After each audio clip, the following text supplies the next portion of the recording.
खबरों के इस बुलेटिन तुहाडा स्वागत है। मैं हाँ तुहानूं पहला पेश ने चोणवीआं खबरां। प्रधानमंत्री नरेंद्र मोदी ने कहा है कि छोटियां कोशिशों सदका ही वड्डे बदलाव संभव हुंदे ने।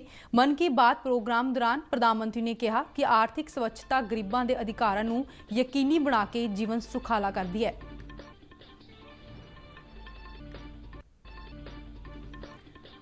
प्रधानमंत्री ने त्योहारों के सीजन दौरान लोकल लिए वोकल होने का सद्दा दिता। मोदी ने नदियों की महत्ता का जिक्र करदियां जल संभाल का सुनेहा दिता।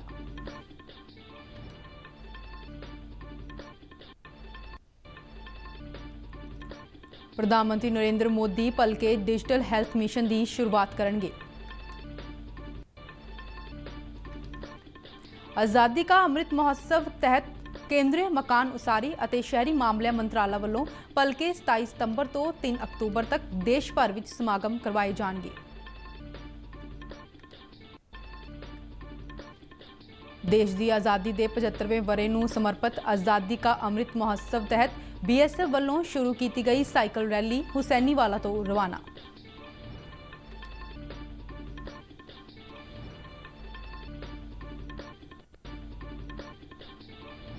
पंजाब कैबिनेट का विस्तार। राज्यपाल बनवारी लाल पुरोहित ने 15 मंत्रियों नूं अहुदा ते सरकारी भेद गुप्त रखने की सौं चुकाई।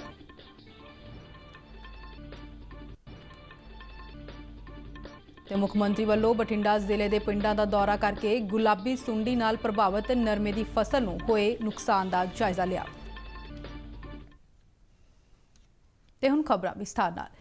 प्रधानमंत्री नरेंद्र मोदी ने कहा है कि छोटियां कोशिशों नाल ही वड्डे बदलाव आउंदे ने। मन की बात प्रोग्राम की 81वीं कड़ी दौरान देशवासियों को संबोधन करदियां प्रधानमंत्री ने कहा कि कदे भी छोटी गल जां छोटी चीज़ नूं छोटा समझण की गलती नहीं करनी चाहिए। उन्होंने कहा कि जेकर असीं महात्मा गांधी के जीवन वाल देखिए तो छोटियां छोटियां गल्लां दी उन्हां दे जीवन विच अहमियत सानूं महसूस होवेगी। उन्होंने कहा कि महात्मा गांधी ने स्वच्छता नूं जन अंदोलन बनाउण दा काम कीता सी अते अज कई दहाकिਆਂ बाद स्वच्छता अंदोलन ने एक बार फिर देश नूं नवें भारत दे सुपने नाल जोड़न दा काम कीता है। कि स्वच्छता ये सिर्फ एक कार्यक्रम है। स्वच्छता ये पीढ़ी दर पीढ़ी संस्कार संक्रमण की एक जिम्मेवारी है और पीढ़ी दर पीढ़ी जब स्वच्छता का अभियान चलता है तब संपूर्ण समाज जीवन में स्वच्छता का स्वभाव बनता है। आर्थिक स्वच्छता का जिक्र करदिआं प्रधानमंत्री ने कहा कि यह गरीबां दे अधिकारां नूं यकीनी बनाउंदी है अते उन्हां दा जीवन सुखाला करदी है। उन्होंने कहा कि जनधन खात्यां दे खुल्लण नाल गरीबां अते लोड़वंदां तक सीधी आर्थिक मदद पहुंची है जिस नाल भ्रिष्टाचार अजिहियां रुकावटां विच कमी आई है। प्रधानमंत्री ने कहा कि आर्थिक स्वच्छता विच तकनोलॉजी बहुत वड्डी मदद कर सकती है। UPI का जिक्र करदिआं प्रधानमंत्री ने दस्सिया कि अगस्त महीने दौरान इस माध्यम राहीं 350 करोड़ तो ज्यादा वार वित्तीय लैन देन होया है जिस नाल देश अर्थचारे विच स्वच्छता अते पारदर्शिता आ रही है। कि अगस्त के महीने में 350 करोड़ से ज्यादा बार डिजिटल लेन देन के लिए UPI का इस्तेमाल किया गया है। आज एवरेज 6 लाख करोड़ रुपए से ज्यादा का डिजिटल पेमेंट UPI से हो रहा है। प्रधानमंत्री ने एक बार फिर लोकल लिए वोकल होने का सद्दा दिता। उन्होंने कहा कि त्योहारों के इस सीजन दौरान सानू खादी हैंडलूम और छोटे उद्यमों के उत्पादों को खरीदने की पहल करनी चाहिए है। उन्होंने कहा कि देश आज़ादी के 75वें वरे का अमृत महोत्सव मना रहा है। उन्होंने कहा कि आज़ादी के अंदोलन में जो मान खादी ने सानू दिता सी अज दी नौजवान पीढ़ी खादी नूं ओह मान दे रही है। प्रधानमंत्री मोदी ने आज़ादी के अमृत महोत्सव तहत सिक्ख्या खेतर नाल जुड़े सारे लोगों नूं आज़ादी के भुले विसरे नायकों का इतिहास लिखण का सद्दा दिता। उन्होंने नौजवानों नूं इस काम वाल प्रेरित करने की अपील की। इस मुहिम तहत 13,000 तो वध लोगों ने रजिस्ट्रेशन करवाई है। इस दौरान प्रधानमंत्री ने दवाई के गुणों वाले पौधों की खेती करने ते जोर दिता।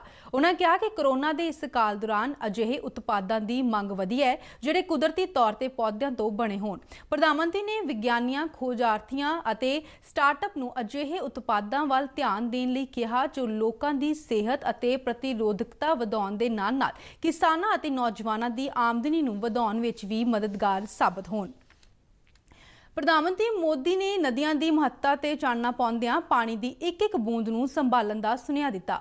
ਉਹਨਾਂ ਕਈ ਅਜਿਹੀਆਂ ਉਦਾਹਰਨਾਂ ਸਾਂਝੀਆਂ ਕੀਤੀਆਂ ਜਿੱਥੇ ਅਤੀਤ ਵਿੱਚ ਪਾਣੀ ਦੀ ਘਾਟ ਸੀ ਅਤੇ ਹੁਣ ਛੋਟੇ-ਛੋਟੇ ਯਤਨਾਂ ਨਾਲ ਪਾਣੀ ਦੀ ਪਹੁੰਚ ਹੋਈ ਹੈ।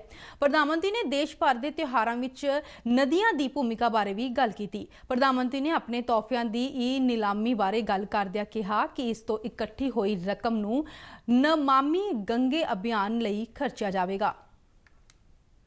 घाटों की सफाई और मरम्मत की तैयारी शुरू कर दी गई होगी। हम नदियों की सफाई और उन्हें प्रदूषण से मुक्त करने का काम सबके प्रयास और सबके सहयोग से कर ही सकते हैं। नमामि गंगे मिशन भी आज आगे बढ़ रहा है, तो इसमें सभी लोगों के प्रयास एक प्रकार से जन जागृति, जन आंदोलन, उसकी बहुत बड़ी भूमिका है। ਤਿਉਹਾਰਾਂ ਦੇ ਸੀਜ਼ਨ ਦੇ ਮੱਦੇਨਜ਼ਰ ਪ੍ਰਧਾਨ ਮੰਤਰੀ ਨੇ ਲੋਕਾਂ ਨੂੰ ਕੋਵਿਡ ਵਿਰੁੱਧ ਲੜਾਈ ਨੂੰ ਬਿਨਾਂ ਕਿਸੇ ਲਾਪਰਵਾਹੀ ਦੇ ਜਾਰੀ ਰੱਖਣ ਲਈ ਕਿਹਾ। ਉਹਨਾਂ ਕਿਹਾ ਕਿ ਇਸ ਲੜਾਈ ਵਿੱਚ ਟੀਮ ਇੰਡੀਆ ਰੋਜ਼ਾਨਾ ਨਵੇਂ ਰਿਕਾਰਡ ਬਣਾ ਰਹੀ ਹੈ। ਟੀਕਾਕਰਨ ਦੀਆਂ ਪ੍ਰਾਪਤੀਆਂ ਦਾ ਜ਼ਿਕਰ ਕਰਦਿਆਂ ਪ੍ਰਧਾਨ ਮੰਤਰੀ ਨੇ ਕਿਹਾ ਕਿ ਲੋਕਾਂ ਨੂੰ ਵੈਕਸੀਨ ਲਗਾਉਣ ਦੇ ਖੇਤਰ ਵਿੱਚ ਸਥਾਪਿਤ ਕੀਤੇ ਗਏ ਕੀਰਤੀਮਾਨਾਂ ਦੀ ਦੁਨੀਆ ਭਰ ਵਿੱਚ ਚਰਚਾ ਹੋ ਰਹੀ ਹੈ। ਪ੍ਰਧਾਨ ਮੰਤਰੀ ਨੇ ਇੱਕ ਵਾਰ ਫਿਰ ਨਾਗਰਿਕਾਂ ਨੂੰ ਵੈਕਸੀਨ ਲਗਾਉਣ ਤੋਂ ਬਾਅਦ ਵੀ ਕੋਵਿਡ ਨਿਯਮਾਂ ਦੀ ਪਾਲਣਾ ਕਰਨ ਦੀ ਅਪੀਲ ਕੀਤੀ। हर भारतवासी इस लड़ाई में हर भारतवासी की अहम भूमिका है। हमें अपनी बारी आने पर वैक्सीन तो लगवानी ही है, पर इस बात का भी ध्यान रखना है कि कोई इस सुरक्षा चक्र से छूट न जाए। देश के बाकी हिस्सों वांग पंजाब के लोगों ने भी प्रधानमंत्री नरेंद्र मोदी के मन की बात प्रोग्राम नूं गौर नाल सुनिया अते उन्हां दिव्यांगजनां नूं उत्साहित करन, स्वच्छता के सद्दे अते नदियां दी सफाई बारे प्रधानमंत्री वल्लों कीती गई चर्चा का स्वागत किया। जलंधर विच वख-वख वर्गां दे लोकां ने प्रसार भारती के प्रतिनिधि रूपलाल अते स्वरणजीत सिंह नाल गलबात करदियां लोकां नूं प्रधानमंत्री वल्लों दित्ती गई सेध नूं अपने जीवन विच उतारन लई किहा। नदियों के बारे में बताया और पानी की इम्पोर्टेंस के बारे में बताया और बहुत सारी और बातें बताई जो कि हम सब के लिए बहुत ही इन्फॉर्मेटिव भी थी और बहुत मोटिवेटिंग थी।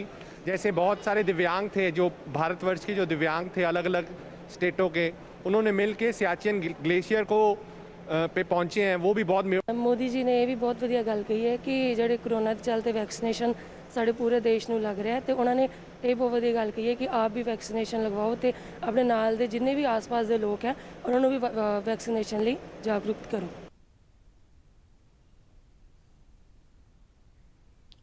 प्रधानमंत्री नरेंद्र मोदी भलके डिजिटल हैल्थ मिशन की शुरुआत करेंगे। प्रधानमंत्री डिजिटल हैल्थ मिशन नूं केंद्र सरकार की एक अहम पहल वजों देखा जा रहा है। प्रधानमंत्री नरेंद्र मोदी ने 15 अगस्त 2020 नूं लाल किले तो अपने भाषण विच कौमी डिजिटल हैल्थ मिशन के पायलट प्रोजैक्ट बारे ऐलान किया सी।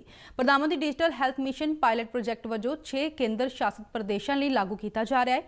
प्रधानमंत्री डिजिटल हैल्थ मिशन की शुरुआत उस समय की जा रही है जब कौमी सेहत अथॉरिटी NHA आयुष्मान भारत प्रधानमंत्री जन आरोग्य योजना की तीजी वर्षगांठ मना रहा है। बल्कि वर्चुअल माध्यम राही होने वाले डिजिटल हैल्थ मिशन प्रोग्राम मौके केंद्रीय सेहत मंत्री मनसुख मांडविया भी मौजूद रहेंगे। आज़ादी के 75 सालों के संबंध में मनाए जा रहे आज़ादी का अमृत महोत्सव केंद्रीय मकान उसारी और शहरी मामलों बारे मंत्राला वालों भलके 27 सितंबर तो 3 अक्तूबर तक देश भर में मनाया जा रहा है, जिस दौरान वड्डे पद्धर ते समागम करवाए जा रहे हैं। इस हफ्ते दौरान 1 अक्तूबर को प्रधानमंत्री नरेंद्र मोदी स्वच्छ भारत मिशन शहरी 2 और अमृत 2 प्रोग्रामों की शुरुआत करेंगे। जिक्रयोग है कि 1 अक्तूबर को स्वच्छ भारत मिशन शहरी के 7 साल पूरे हो रहे हैं। मंत्राला वालों भलके स्वच्छता ਸੇ ਸੰਪੰਨਤਾ ਪ੍ਰੋਗਰਾਮ ਦੀ ਸ਼ੁਰੂਆਤ ਕੀਤੀ ਜਾਵੇਗੀ, ਜਿਸ ਤਹਿਤ ਸਵੱਛਤਾ ਐਪ 2 ਅਤੇ ਸਵੱਛ ਸਰਵੇਖਣ 2022 ਵੀ ਲਾਂਚ ਕੀਤੀਆਂ ਜਾਣਗੀਆਂ। ਇਸ ਦਿਨ ਕਚਰਾ ਅਲੱਗ ਕਰੋ ਅੰਮ੍ਰਿਤ ਦਿਵਸ ਵੀ ਮਨਾਇਆ ਜਾਵੇਗਾ, ਜਿਸ ਤਹਿਤ ਸਵੱਛਾਗ੍ਰਹੀਆਂ ਦੇ ਗਰੁੱਪਾਂ ਵੱਲੋਂ ਕੂੜੇ ਨੂੰ ਵੱਖ ਕਰਨ ਦੀ ਮੁਹਿੰਮ ਸ਼ੁਰੂ ਕੀਤੀ ਜਾਵੇਗੀ। ਇਸ ਮੁਹਿੰਮ ਵਿੱਚ ਵਧੀਆ ਪ੍ਰਦਰਸ਼ਨ ਕਰਨ ਵਾਲੀਆਂ ਰਿਹਾਇਸ਼ੀ ਵੈਲਫੇਅਰ ਐਸੋਸੀਏਸ਼ਨਾਂ, ਸਲਮ ਵਿਕਾਸ ਅਥਾਰਟੀਆਂ ਅਤੇ ਹੋਰ ਜਥੇਬੰਦੀਆਂ ਨੂੰ ਸਨਮਾਨਿਤ ਵੀ ਕੀਤਾ ਜਾਵੇਗਾ। ਇਸ ਹਫ਼ਤੇ ਦੌਰਾਨ 28 ਤੇ 29 ਸਤੰਬਰ ਨੂੰ ਸਾਰਵਜਨਿਕ शौचालय सफाई जन भागीदारी अमृत उत्सव मनाया जाएगा, जिस तहत नागरिकों तो कम्यूनिटी और जनतक पखानियां की सफाई बारे फीडबैक ली जाएगी। 2 और 3 अक्तूबर को सफाई मित्र सन्मान अमृत समारोह का आयोजन किया जाएगा। देश की आज़ादी के 75वें वरे ਨੂੰ समर्पित आज़ादी का अमृत महोत्सव तहत अज BSF सैक्टर फिरोजपुर वालों हुसैनीवाला तो साइकिल रैली कड्ढी गई। साइकिल रैली ਨੂੰ BSF के DIG सुरिंदर मेहता ने हरी झंडी दिखा के रवाना किया। इस रैली में BSF के 15 अधिकारी और जवान हिस्सा लै रहे हैं। यह साइकिल रैली ਵੱਖ-ਵੱਖ सूबों तो होंदी हुई 2 अक्तूबर को नवी दिल्ली में महात्मा गांधी की समाध राजघाट विखे पहुंचेगी। इस मौके प्रसार भारती के नुमाइंदे नाल गल करदियां DIG सुरिंदर मेहता ने कहा है कि आज़ादी के महोत्सव विच फौज, अर्धसैनिक बल और सिविल सोसाइटी के लोग भी योगदान दे रहे हैं। मुझे बड़ा गर्व होता है, खुशी होती है ये चीज़ शेयर करते कि सेक्टर BSF फिरोजपुर आज़ादी के अमृत महोत्सव में शामिल है। एक बहुत अच्छा कार्यक्रम आयोजित कर रहा है। इस कार्यक्रम में जो है हमारे 15 साइकिल राइडर्स यहाँ से शुरू करेंगे आज और लुधियाना, अम्बाला, पानीपत से होते हुए 2 तारीख को दिल्ली में पहुँचेंगे। ये आज़ादी का अमृत महोत्सव जो 75 वीक्स तक चल रहा है, इसमें कई कार्यक्रम हैं। उद्देश्य है कि देश के लिए जो है आगे करना। ये अमृत महोत्सव में कई नई चीज़ें, कई नए विचार, कई नए संकल्प जो है लेके हम आगे बढ़ रहे हैं। देश विच मनाए जा रहे स्वर्णिम विजय पर्व तहत नौसेना का मोटरसाइकिल अभियान दल अज सैनिक स्कूल कपूरथला पुजा। इस दल की अगवाई कोमोडोर अजय डी थियोफिल्स कर रहे सन। इस मोटरसाइकिल अभियान दल विच जल सेना के कुल 20 अधिकारी शामिल हैं। जिक्रयोग है कि इस दल विच शामिल अफसर 6000 किलोमीटर की यात्रा ते निकले ने। यह यात्रा करवार तो शुरू हुई और गोवा विखे संपन्न होगी। 1971 विच भारत पाक युद्ध विच भारत की शानदार जित हुई सी, जिस दे 50 साल पूरे हुए ने। इस संबंध विच भारत स्वर्णिम विजय पर्व मनाया जा रहा है, जिस तहत यह मोटरसाइकिल अभियान शुरू होया। नौसेना अधिकारियों के मोटरसाइकिल अभियान दल के सैनिक स्कूल कपूरथला पुजन ते प्रिंसीपल कर्नल प्रशांत सक्सेना और vice principal wing commander Deepika Rawat समेत समूचे स्टाफ वालों इस दल का शानदार स्वागत किया गया। दल के मैंबरों ने स्कूल विच स्थित सैकअप स्मृति स्थल ते जाके श्रद्धांजलियां भेंट कीतियां। इस मौके स्कूल दीयां 10 गर्ल्स कैडेट्स ने अभियान दल के मैंबरों को फुल भेंट किए। दस्सणयोग है कि 10 लड़कियां ਉਹੀ ਸਨ ਜਿਨ੍ਹਾਂ ਦਾ ਇਸ ਸਾਲ ਪਹਿਲੀ ਵਾਰ ਸੈਨਿਕ ਸਕੂਲ ਵਿੱਚ ਦਾਖਲਾ ਹੋਇਆ ਹੈ। ਇਸ ਦੌਰਾਨ ਲੜਕੀਆਂ ਵਿੱਚ ਕਾਫੀ ਉਤਸ਼ਾਹ ਦੇਖਣ ਨੂੰ ਮਿਲਿਆ। ਸੈਨਿਕ ਸਕੂਲ ਕਪੂਰਥਲਾ ਵਿੱਚ ਕਰਵਾਏ ਗਏ ਸਮਾਗਮ ਦੌਰਾਨ ਸਕੂਲ ਦੇ ਪੁਰਾਣੇ ਵਿਦਿਆਰਥੀ air vice marshal Sarabjit Singh Ahoti ਨੇ ਆਪਣੇ ਤਜਰਬੇ ਸਾਂਝੇ ਕੀਤੇ। ਉਹਨਾਂ ਨੇ ਭਾਰਤ ਪਾਕ ਯੁੱਧ ਦੌਰਾਨ ਆਪਣੇ ਤਜਰਬਿਆਂ ਨੂੰ ਵੀ ਸਾਰਿਆਂ ਸਾਹਮਣੇ ਰੱਖਿਆ। ਅਭਿਆਨ ਦਲ ਦੇ ਆਗੂ ਕੋਮੋਡਰ ਅਜੇ ਨੇ ਜਲ ਸੈਨਾ ਦੀ ਬਹਾਦਰੀ ਅਤੇ ਵੀਰਤਾ ਦੀ ਚਰਚਾ ਕੀਤੀ। ਸਕੂਲ ਦੇ ਪ੍ਰਿੰਸੀਪਲ ਕਰਨਲ ਪ੍ਰਸ਼ਾਂਤ ਸਕਸੇਨਾ ਨੇ ਸਮਾਗਮ ਨੂੰ ਸੰਬੋਧਨ ਕਰਦਿਆਂ ਕਿਹਾ ਕਿ ਸੈਨਿਕ ਸਕੂਲ ਕਪੂਰਥਲਾ ਵਿੱਚ शारीरिक समर्था के नाल मानसिक दृढ़ता नूं भी पहल दी जाती है। पंजाब के मुख मंत्री चरणजीत सिंह चन्नी ने अज अपने कैबिनेट का विस्तार करदियां 15 विधानकारां नूं मंत्रिमंडल विच शामिल किया। चंडीगढ़ स्थित राजभवन विच पंजाब के राज्यपाल बनवारी लाल पुरोहित ने उन्होंने कैबिनेट मंत्रियों वजों अहुदा और सरकारी भेद गुप्त रखने की सौं चुकाई। सब तो पहला सौं चुकण वालियां विच ब्रह्म महिंद्रा शामिल सन। इन्हां तों इलावा मनप्रीत सिंह बादल, तृप्त रजिंदर सिंह बाजवा, अरुणा चौधरी, सुखबिंदर सिंह सरकारिया, राणा गुरजीत सिंह, रजिया सुल्ताना, विजेंद्र सिंगला, भारत भूषण आशू, रणदीप सिंह नाभा, राजकुमार वेरका, संगत सिंह गिलजिया, प्रगट सिंह, अमरिंदर सिंह राजा वड़िंग और गुरकिरत सिंह कोटली ने भी कैबिनेट मंत्रियों के तौर पर सौं चुकी। अज के इस सौं चुक समागम में मुख मंत्री चरणजीत सिंह चन्नी, उप मुख मंत्री सुखजिंदर सिंह रंधावा और ओम प्रकाश सोहनी तो इलावा होर कई विधानकार और पुलिस और सिविल अधिकारी मौजूद सन। ਬਠਿੰਡਾ ਜ਼ਿਲ੍ਹੇ ਦੇ ਕਈ ਪਿੰਡਾਂ ਵਿੱਚ ਗੁਲਾਬੀ ਸੁੰਡੀ ਕਾਰਨ ਲੱਖਾਂ ਏਕੜ ਨਰਮੇ ਦੀ ਫਸਲ ਬਰਬਾਦ ਹੋ ਗਈ ਹੈ। ਅੱਜ ਪੰਜਾਬ ਦੇ ਮੁੱਖ ਮੰਤਰੀ ਚਰਨਜੀਤ ਸਿੰਘ ਚੰਨੀ ਅਤੇ ਉਪ ਮੁੱਖ ਮੰਤਰੀ ਸੁਖਜਿੰਦਰ ਸਿੰਘ ਰੰਧਾਵਾ ਨੇ ਗੁਲਾਬੀ ਸੁੰਡੀ ਕਾਰਨ ਪ੍ਰਭਾਵਿਤ ਨਰਮੇ ਦੇ ਖੇਤਾਂ ਦਾ ਦੌਰਾ ਕੀਤਾ। ਮੁੱਖ ਮੰਤਰੀ ਨਾਲ ਪੰਜਾਬ ਦੇ ਖੇਤੀਬਾੜੀ ਡਾਇਰੈਕਟਰ ਅਤੇ ਖੇਤੀ ਮਾਹਰਾਂ ਦੀ ਇੱਕ ਟੀਮ ਵੀ ਮੌਜੂਦ ਸੀ। ਕਟਾਰ ਸਿੰਘ ਵਾਲਾ ਪਿੰਡ ਵਿੱਚ ਮੁੱਖ ਮੰਤਰੀ ਚੰਨੀ ਨੇ ਕਿਸਾਨਾਂ ਨਾਲ ਗੱਲਬਾਤ ਕਰਦਿਆਂ ਕਿਹਾ ਕਿ ਪੰਜਾਬ ਸਰਕਾਰ ਵੱਲੋਂ ਗੁਲਾਬੀ ਸੁੰਡੀ ਨਾਲ ਪ੍ਰਭਾਵਿਤ ਫਸਲ ਉੱਪਰ ਛੇਤੀ ਹੀ ਕੀਟਨਾਸ਼ਕ ਦਵਾਈਆਂ ਦਾ ਛਿੜਕਾਅ ਕਰਵਾਇਆ ਜਾਵੇਗਾ।